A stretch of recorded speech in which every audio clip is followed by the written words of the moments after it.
This week, our artists to know are the Nashville-based duo The War and Treaty. These two have a story as incredible as their voices, and it's a pleasure to spotlight them any time of the year, as well as now during Black History Month.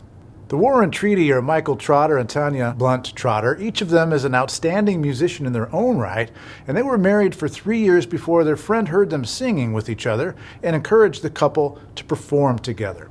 Both Michael and Tanya are lifelong music lovers, and Tanya has been a performer most of her life. In fact, when Tanya was a teenager, she had a role in the film Sister Act 2. She and Lauryn Hill performed a duet together in that film. Michael's path to being a professional musician was a bit more winding. As a teen, Michael says he wanted to be a rapper, so he worked on writing rhymes and raps. And after high school, Michael enlisted in the U.S. Army and was deployed in Iraq. It was there, unexpectedly, that his love of piano and songwriting took hold. Here's what Michael told me when the War and Treaty visited our studios in 2018. It was the highlight of my life to be able to serve our country alongside of some of the finest men and women. And I actually started my songwriting processes over there, learning how to write songs, not just about myself and my experiences, but the experiences of others and that sort of thing. And that kind of songwriting actually took me away from one job to another job, from, serving our country on the front lines on an infantry unit to serving the soldiers with a special dose of melodic healing. After the Army, Michael sang in churches and he continued to get bigger gigs until he and Tanya met at a music festival in 2010. From there, the pair were, as they told me, inseparable.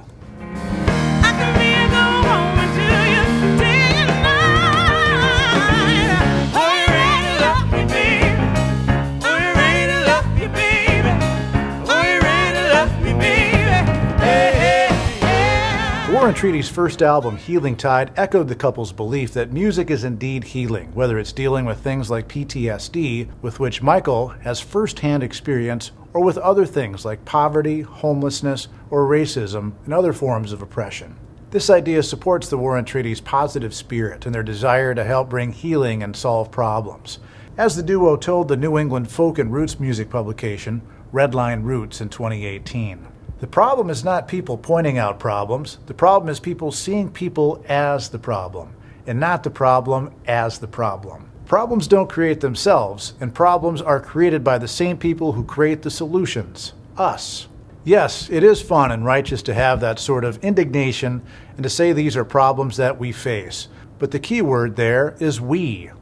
The album Healing Tide brought the War and Treaty much acclaim, and they impressed thousands of people when they performed at the 2018 Americana Music Honors and Awards. Taking the expanded slot when Buddy Miller was unable to perform, I was there, and the War and Treaty were awesome. The crowd thought it was amazing. Since then, the War and Treaty have continued to rise. They were named 2019 Emerging Act of the Year by the Americana Music Association, and they've been signed to Rounder Records. And they spent much of last year touring with the likes of Brandi Carlile and Jason Isbell. And on January 24th, the War and Treaty released a single, and they're getting ready to release a full-length sophomore album later on this year. The War and Treaty are still a young band, and their chapter is certainly among the new ones in music history, Black history, and American history. They've got a big future ahead of them, and I can't wait to see what they do next.